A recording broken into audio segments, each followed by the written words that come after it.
네, 성도 안녕하십니까? 네, 행복하고 기쁜 안식일입니다. 이 시간에도 하나님의 은혜와 평강이 모든 성도님들에게 함께 있게 되기를 바라겠습니다.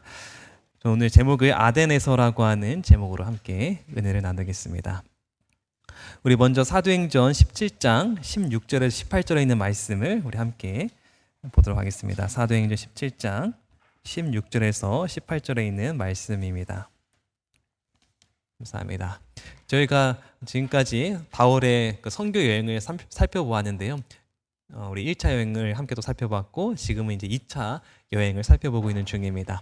저번 시간에 사도 바울이 드로아에서 빌립보로 왔고 빌립보에서 데살로니가라고 하는 지역에서 선교한 것을 함께 살펴보았습니다. 그리고 오늘 영적 진교의 교재에 보면 데살로니가에서 바로 베레아라고 하는 옆에 베레아라고 하는 지역에 선교를 하고 그 다음에 이 아덴이라는 곳으로 이제 가게 됩니다. 여러분 아덴은 우리가 알고 있는 아테네라고 하는 그런 도시 이름인데요. 여러분 이 아덴이 어떤 곳인지 아시나요? 정말 유명한 곳입니다. 이곳은 철학의 도시였습니다. 학문의 도시였습니다. 여러분이 알고 있는 유명한 철학자 혹시 이름 기억하시나요? 소크라테스 뭐라고 말했죠? 너 자신을 알라. 정말 유명하죠. 너 자신을 알라라고 말했던 소크라테스가 있었던 곳이 바로 이 아테네, 이 아덴입니다. 그리고 또 유명한 또 철학자 중에 폴라톤이 있죠. 폴라톤. 진실을 말하는 자는 그 누구보다도 미움을 받을 것이다 라고 하는 유명한 또 말을 남긴 이 폴라톤. 그 사람이 있었던 곳도 이 아덴입니다. 그리고 폴라톤의 제자가 누구냐면 아리스토텔레스. 여러분 다 아시죠?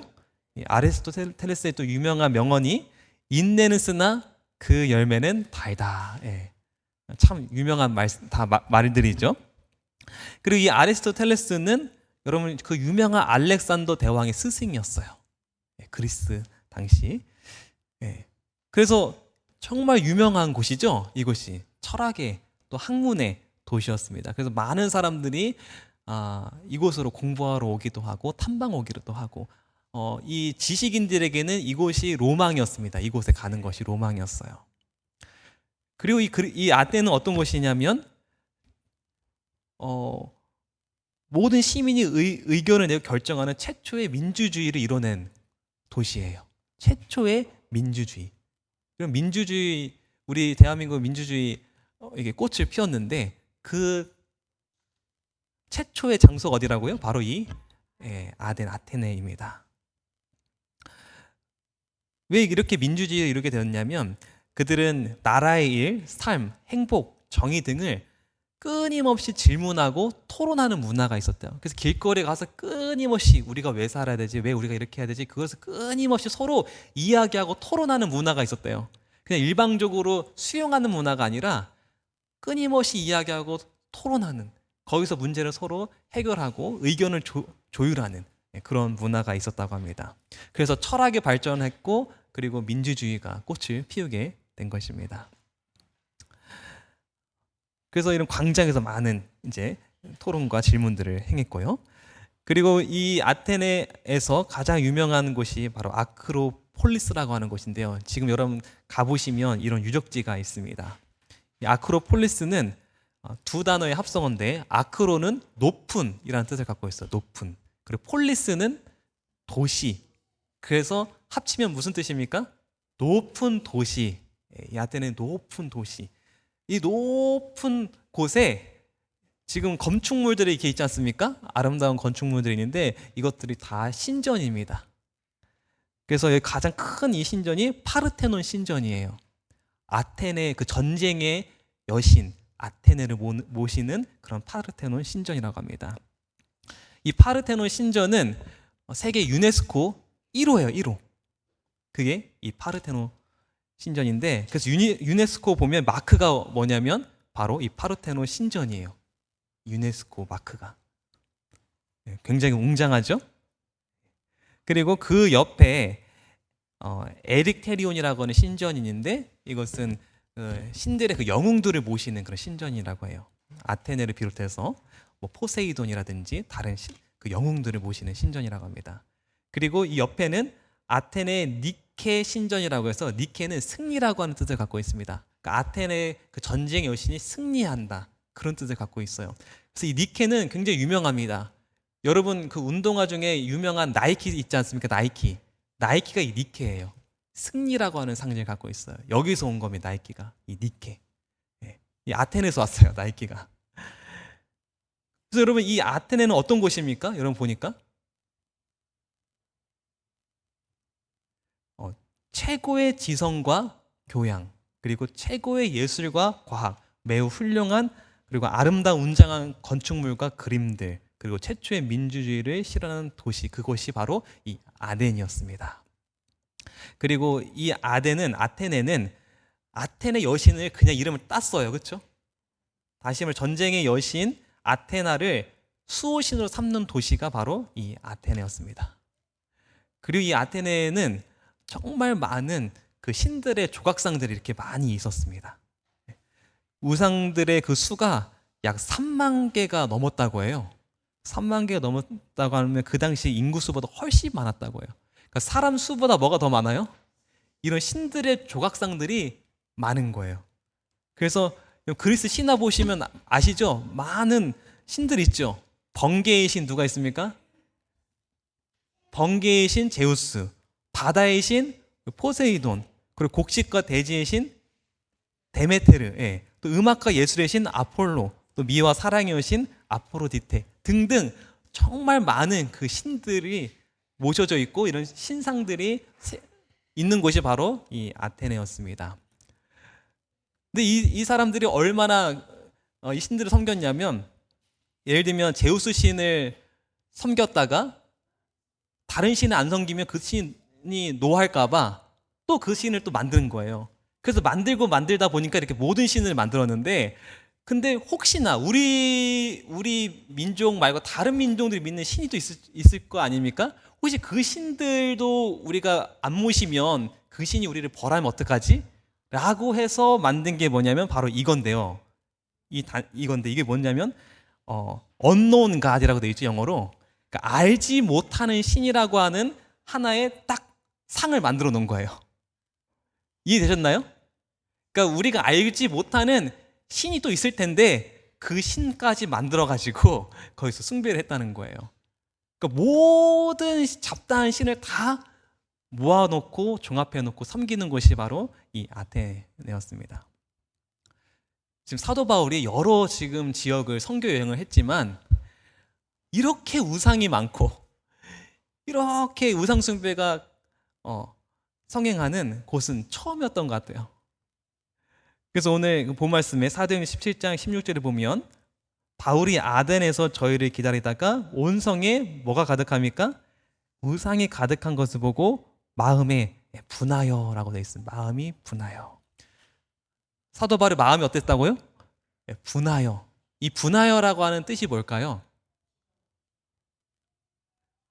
화가 났다는 의미이기도 합니다. 근데 막 진짜 열불나고 화가 난, 짜증이 난 그런 화라기보다는 이 파록수노라고 하는 이 헬라어인데요. 이것은 속이 깊이 아프다. 그리고 속이 막 불구불 끓다 이런 뜻이에요. 사도 바울이 그 현장에 갔을 때 들었던 마음은 너무너무 가슴이 아픈 겁니다. 마음이 너무너무 가슴이 아프고 막 부글부글 끓어요. 이게 화가 막 미워서 끄는 것이 아니라 뭡니까? 너무 마음이 아파서 도대체 여러분 왜 더 마음이 깊이 더 마음이 아팠을까요? 사도 바울이 왜? 사도 바울이 많은 지역을 다녔는데 이 아덴이라는 곳은 정말 어느 지역보다 가장 지성적인 사람들이 있는 곳이에요. 그렇죠? 가장 똑똑한 사람들이 있는 곳이에요. 그러니까 최고의 지성인들이 지금 뭐 하고 있습니까? 자신들이 만든 신을 경배하고 있잖아요. 그러니까 얼마나 멍청한 일이에요. 그렇죠? 멍청하고 바보 같은 일이에요. 정말 똑똑하고 최고의 지성인이 이렇게 하니까 사도 바울이 너무나 속상한 거예요. 마음이 너무 아픈 거예요. 만약에 좀 지적으로 떨어지고 그런 미신이 성행하는 곳에서 막 우상이 숭배하고 이러면 좀 덜할 텐데 정말 최고의 지성, 최고의 교육이라고 하는 곳에서 이런 우상 숭배가 가득한 것을 보고 마음이 아팠던 것입니다. 이런 우상에 대해서 다윗은 이렇게 말합니다. 우리 시편 115편 4절에 7절 말씀인데요. 다 같이 읽도록 하겠습니다. 시작. 저희 우상은 은과 금이요 사람의 수공물이라.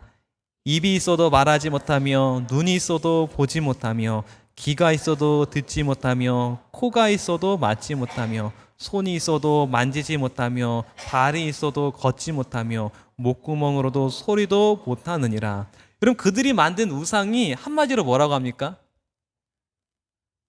사람이 만든 수공물이잖아요. 그러면 사실은 사람이 만들었으면 그 우상보다 누가 더 뛰어납니까? 사람이 더 뛰어나잖아요. 근데 사람이 오히려 자기가 만든 더 보잘것없는 말도 못하고 듣지도 못하고 걷지도 못하는 그 우상을 숭배한다는 게 여러분 말이 됩니까? 그런 얘기인 거죠. 그래서 바울이 너무나 가슴이 아픈 것이죠. 우리 영적신경 9번에 이렇게 되어 있습니다. 그들의 지적인 교양에도 불구하고 참 하나님을 알지 못하는 아덴 백성들에 대해 동정심을 갖게 되었다. 19번에 이렇게 말합니다. 그들은 모든 지력과 총체적인 지식을 가지고도 우주를 창조하신 하나님을 알지 못하였다. 이런 그런 뛰어난 지성과 이성을 가지고도 그 하나님을 발견하지 못하는 그 안타까운 마음, 이런 그 마음을 좀 바울의 마음을 심정을 이해하시겠습니까? 우리가 정말 이해한다면 이 세상에 정말 똑똑한 사람들이 얼마나 많은지 몰라요. 근데 그 똑똑한 사람들이 하나님을 알지 못하고 엉뚱한 거를 믿고 따르는 걸 보면 참 우리도 가슴이 아프죠. 오늘 이 말씀은 우리들에게 그런 사람에게도 우리가 복음을 전해야 된다고 하는 우리에게 사명을 주는 것 같습니다. 우리 지역사회에 많은 사람들이 있습니다. 그 중에 특별히 지적이고 교양 있고 그런 사회적 위치에 있는 그런 모든 사람들, 여러분 그런 사람들도 우리가 국률이 생각하고 하나님을 전해야 되는 사명이 있다는 것을 우리가 꼭 기억했으면 좋겠습니다. 여러분 근데 이렇게 지적이고 지성적이고 교양이 있는 이 사람들이 왜 이런 어리석은 일을 했을까요? 우상을 만들고 숭배하는 그런 어리석은 일을 했을까요? 여러분 이런 책들이 있습니다. 왜 똑똑한 사람이 멍청한 짓을 할까? 왜 똑똑한 사람들이 헛소리를 믿게 될까? 똑똑한 사람들이 왜 이상한 것을 믿을까? 이런 똑똑한 사람은 안 그럴 것 같잖아요. 근데 오히려 더 똑똑한 사람들이 그 보이시피싱에 더 많이 걸린대요. 왜 그럴까요? 이 책들을 종합해 보면 여러 가지가 이제 있는데 한 책에 이런 내용이 있었습니다. 두 명의 남자가 혼령과 인간을 매개하는 영매의 존재를 이야기를 했대요. 그래서 이 두 사람 A와 B가 있는데요. A는 죽은 사람이 산 사람을 통해 의사를 전달하는 일이 없다라고 주장을 했고 B는 영매의 존재는 의심의 여지가 없다라고 말을 했어요. 근데 이 대화를 한 두 사람이 누구냐면 첫 번째 사람이 의사 코난 도일이고요. 두 번째 사람은 고개사 해리 후딘인데 이 고개사는 12살밖에 교육을 받지 않았어요. 그리고 평생 이렇게 온몸이 칭칭 감겨서 묶여 있는 것을 탈출하는 그런 고개를 하는 그런 사람이었는데 여러분이 보기에 어떤 죽은 사람의 영혼이 이렇게 얘기해가지고 이렇게 사람들 지시하고 이렇게 한다는 거 비사람이잖아요. 네. 누가 그렇게 말했다고 생각하십니까? 의사였다고 생각합니까? 12살밖에 교육을 받지 못한 이 고개사라고 생각하십니까? 누가 A고 누가 B일까요?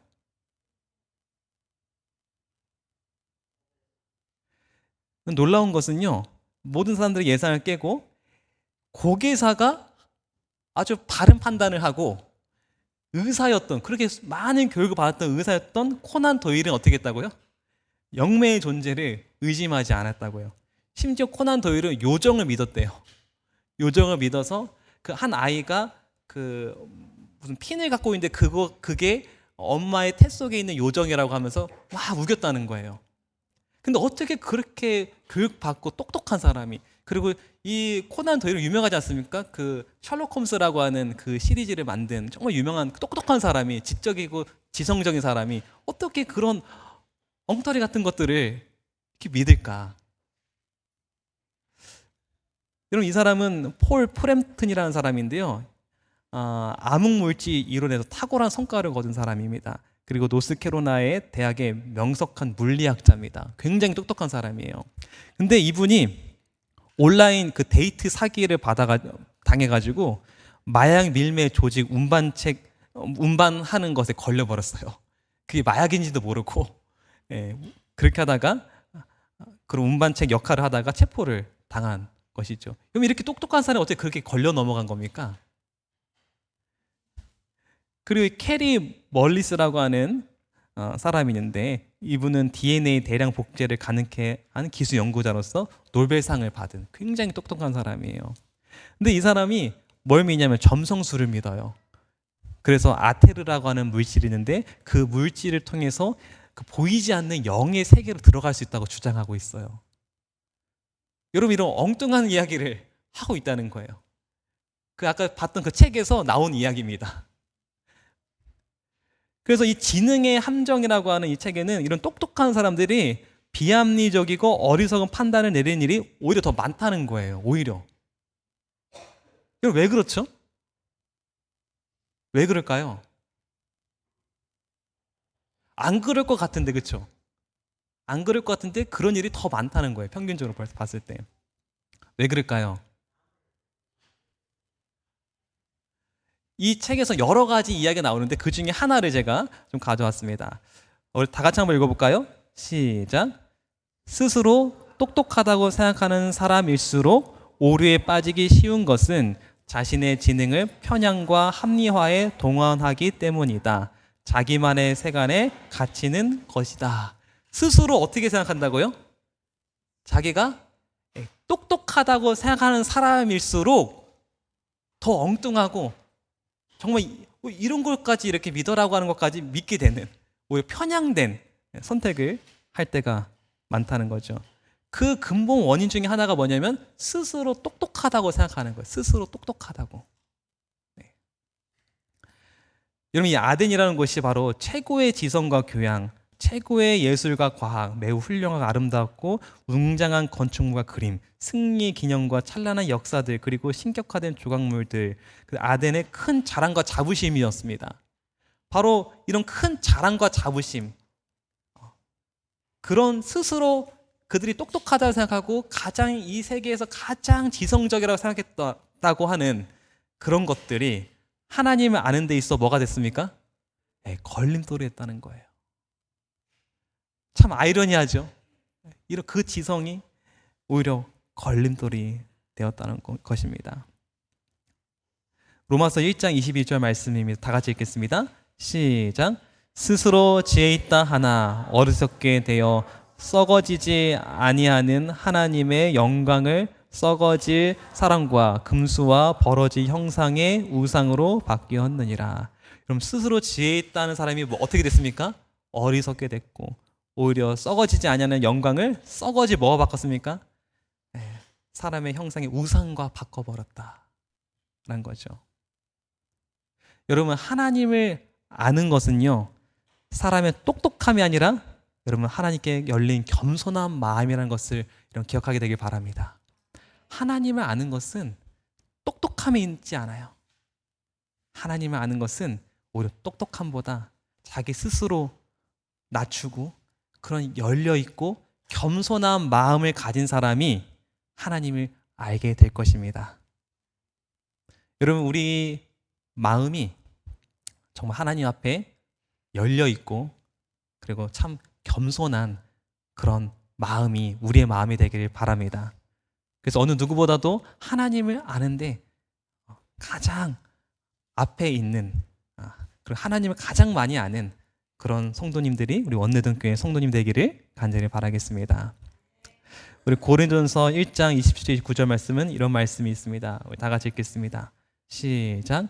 하나님께서 세상에 미련한 것들을 택하사 지혜 있는 자들을 부끄럽게 하려 하시고 세상에 약한 것들을 택하사 강한 것들을 부끄럽게 하려 하시며 세상에 천한 것들과 멸시받는 것들과 없는 것들을 택하사 있는 것들을 폐하려 하시나니 이는 아무 육체라도 하나님 앞에서 자랑하지 못하게 하려 하심이라. 여러분, 이 말은 우리가 미련하게 되라는 말도 아니고 우리가 약하게 되라는 말도 아니고 우리가 천하고 멸시받으라는 얘기도 아닙니다. 여러분, 하나님께서는 정말 똑똑하고 지성 있는 사람도 사용하십니까? 사용하세요. 그리고 정말 연약한 사람도 사용하십니까? 다 사용하십니다. 언제 사용하시나요? 또 반대로 여러분, 연약한 사람 안 사용할 때도 있습니까? 안 사용할 때도 있어요. 여러분, 이 말은 어떤 말이냐면 하나님이 사용하시는 사람은 마음이 열린 겸손한 마음을 가진 사람이에요. 여러분, 세상에 미련한 것들을 택하사라고 하는 다른 말은 사실은 마음이 열린 겸손한 마음을 가진 자를 택하사 그렇게 가지지 않는 스스로 지혜 있다고 생각하는 사람들을 부끄럽게 하셨다는 그런 이야기죠. 여러분, 우리의 마음이 정말 하나님께 열려있고 겸손한 마음이 되어 하나님께 택함을 받고 쓰임받는 하나님의 자녀가 되기를 간절히 바랍니다. 베드로전서 5장 5절에 이렇게 말합니다. 하나님은 교만한 자를 대적하시되 누구에게 은혜를 주신다고요? 겸손한 자에게는 은혜를 주시느니라. 여러분, 우리의 마음이 이런 마음이 돼서 하나님의 이 보배로운 이 진리를, 그 은혜를 담아낼 수 있는 저와 여러분 되기를 바라겠습니다. 어떻게 보면 이 하나님, 이 예수님이라고 하는 분을 우리가 알게 된 것이 얼마나 감사한지 모르겠습니다. 그렇지 않습니까? 세상 사람들은 모르잖아요. 그 똑똑한 사람들이 그 예수님을 모르지 않습니까? 그러나 저 여러분들은 누구 압니까? 우리는 하나님 알잖아요. 우리는 예수님 알잖아요. 여러분, 그것이 얼마나 감사한 일인지 모르겠습니다. 여러분, 왜 이 아덴에 있는 사람들이 하나님을 알지 못했을까요? 그 똑똑한 머리로 왜 하나님을 찾아내지 못했을까요? 왜 알지 못했을까요? 사도행전 17장 18절에 보면 이 철학자들이 나오는데요. 에비구레오라고 하는 철학자와 스도이고라고 하는 철학자가 나와요. 이 철학자는 그 당시에 두 학파를 얘기하는데요. 먼저 에비구레오는 에피쿠로스 학파를 말해요. 이 사람들은 현재의 삶에 만족하자, 오늘 하루 행복하게 살자라고 하는 것이 주요 사상입니다. 그리고 신은 세상 일에 관심이 없다라고 주장하는 사상인데요. 특별히 우리 인생사의 가장 큰 문제가 뭐죠? 가장 큰 문제가 뭡니까? 인생사에 죽음 아닙니까? 죽음이 우리 인류의 가장 큰 문제인데, 이 에피쿠로스 이 학파는 그 죽음의 문제를 나름대로 해결했어요. 어떻게 해결한지 아십니까? 이 논리로 해결했어요. 죽음은 우리와 상관이 없다. 선언을 해버려요. 왜 상관이 없냐?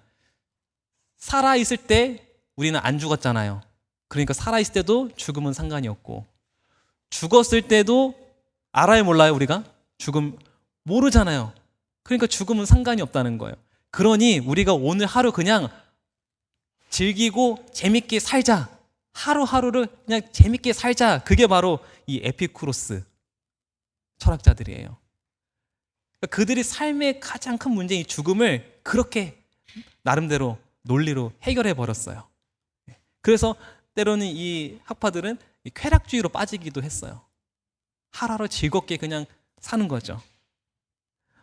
또 이 스토아 이 학파는 모든 것 안에 신이 있다. 그래서 범신론을 주장을 했고요. 무엇보다 그들은 이성을 강조했습니다. 그래서 이성이 곧 신이다라고 생각을 했습니다. 여러분, 우리가 하나님을 믿고 의지하죠. 하나님을 믿고 의지하는 것은 이들에게는 연약한 거예요. 신에게 믿고 의지하는 것은 연약한 거예요. 그들의 이성을 활용해서, 그렇죠? 해결을 해야지 그것을 왜 믿고 의지하냐는 거예요. 그래서 이성을 더 강조합니다. 여러분, 이게 전체적인 에덴의, 이 아테네의 분위기인데요. 왜 이들이 하나님을 찾지 못했냐면, 가만히 보면 공통점이 있어요.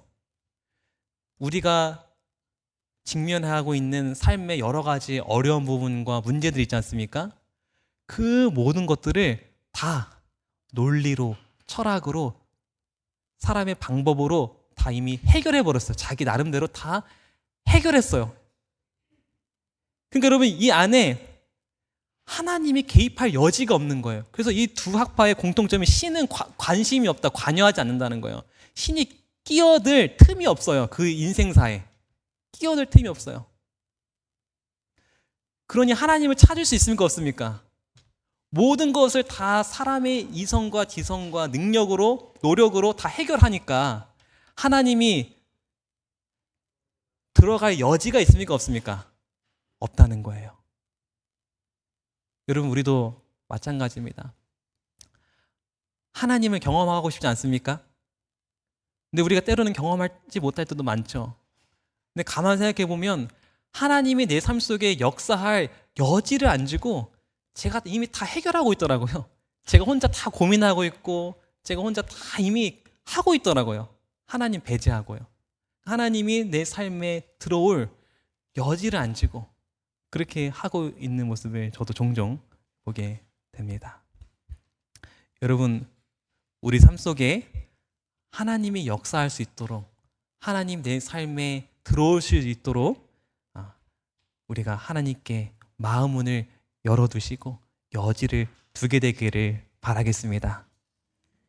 사도 바울은 그런 형편에 있는 사람들에게 길거리에서 사람들 만나면서 말씀을 전했습니다. 그랬더니 이 두 학파 사람들이 그 말씀에 좀 관심을 가져서 어디로 데려가냐면 아레오바고라고 하는 곳에 데려갑니다. 이 아레오바고는 이 아테네에서 제가 좀 전에 말했듯이 이들은 토론과 질문하는 문화가 있다고 하지 않습니까? 그것을 어디서 했냐면 광장에서 하기도 했고요. 이 아레오바고라는 곳에 하기도 했습니다. 이 아레오바고는 이런 동상 같은 곳이었어요. 넓은 동상 같은 곳. 이곳이 아레오바고인데요. 여러 곳이 있습니다. 이것도 아레오바고입니다. 이곳은 굉장히 유명한 아레오바고래요. 왜냐하면 뒤에 신전이 웅장하게 배경으로 있지 않습니까? 여기서 강론을 하고 어떤 말을 하면 더 뭐랄까요? 더 큰 힘을 실어주는 거죠. 이런 곳에서 하면. 그 사도 바울이 이런 아레오바고에서 이제 말씀을 전하는데 말씀을 어떻게 시작하냐면 이렇게 시작합니다. 바울이 아레오바고 가운데 서서 말하되 아덴 사람들아 너희를 보니 범사에 종교성이 많도다. 내가 두루 다니며 너희의 위하는 것들을 보다가 뭘 보았다고 합니까? 알지 못하는 신에게도 새긴 단도 보았으니 그런즉 너희가 알지 못하고 위하는 그것을 내가 너에게 알게 하리라. 사도 바울이 참 지혜로운 것 같아요. 그렇죠?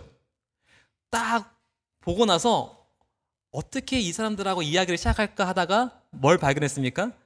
알지 못하는 신이 딱 있는 거예요. 아, 그래, 저걸 활용하면 되겠다 하면서 너희들은 참 종교심이 많다고 칭찬을 해주면서 내가 그 알지 못하는 신을 어떤 신인지 내가 알게 해주겠다라고 시작하는 거예요. 정말 지혜롭죠? 그렇게 해서 이야기를 시작합니다. 여러분이 이 알지 못하는 이 신 하나님 아시죠? 너무나 우리는 감사한 일이죠. 바울이 소개하는 그 신이 바로 만유를 지으신 신, 천재의 주제이신 우리 하나님을 소개합니다. 우리 하나님은 어떤 분이라고요? 우리 하나님은 창조주 하나님이라고 소개를 합니다. 그리고 그는 이렇게 말합니다. 그는 우리 각 사람에게서 어떻게 한다고요? 멀리 떠나 계시지 않다. 이 사람들은 하나님이 개입도 하지 않고 멀리 있다고 생각했어요. 근데 그것이 아니라 우리 삶에 밀접한 관련이 있고 우리 삶에 함께하고 계시는 분이 우리 하나님이시다. 그리고 우리가 그의 소생이다. 우리는 하나님의 자녀다. 여러분, 우리는 하나님의 자녀라는 사실을 믿으십니까? 얼마나 귀한 복음입니까? 하나님의 자녀, 하나님의 아들과 딸이라는 사실. 그리고 여러분들이 그냥 움직이는 것이 아니라 그의 힘 입어 살며 움직인다는 거예요. 하나님의 은혜로 우리가 살고 있다는 것. 그리고 이 세상에서 살다 끝나는 것이 아니라 다시 살아날 거라는 것. 우리가 영원히 하나님과 거할 거라는 것. 이런 놀라운 진리들을 사도 바울이 아레오바고에서 전했습니다. 이 모든 것들은 여러분들이 이미 익히 잘 알고 있는 진리들이죠. 근데 여러분, 이 익히 알고 있는 이 진리들이 얼마나 소중한 것이었는지 저는 오늘 말씀 묵상하면서 알게 되었습니다.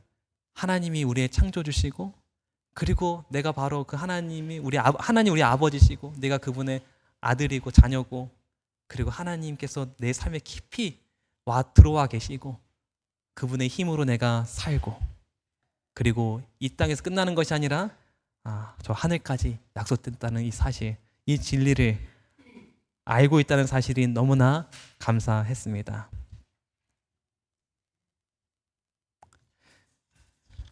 여러분, 이 진리가, 이 말씀이 어떤 무엇보다도 소중하게 되기를 간절히 바라겠습니다. 여러분, 이 하나님에 관한 이 지식, 이 예수님에 관한 이 지식이 가장 고상한 지식이라는 것을 여러분 알게 되길 바랍니다.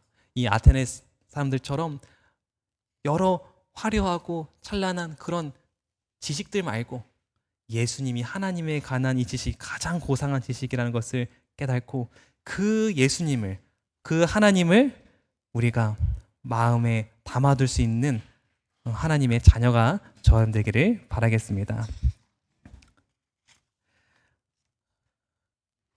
마지막으로 고린도전서 2장 12절 말씀 우리 함께 읽고 마치도록 하겠습니다.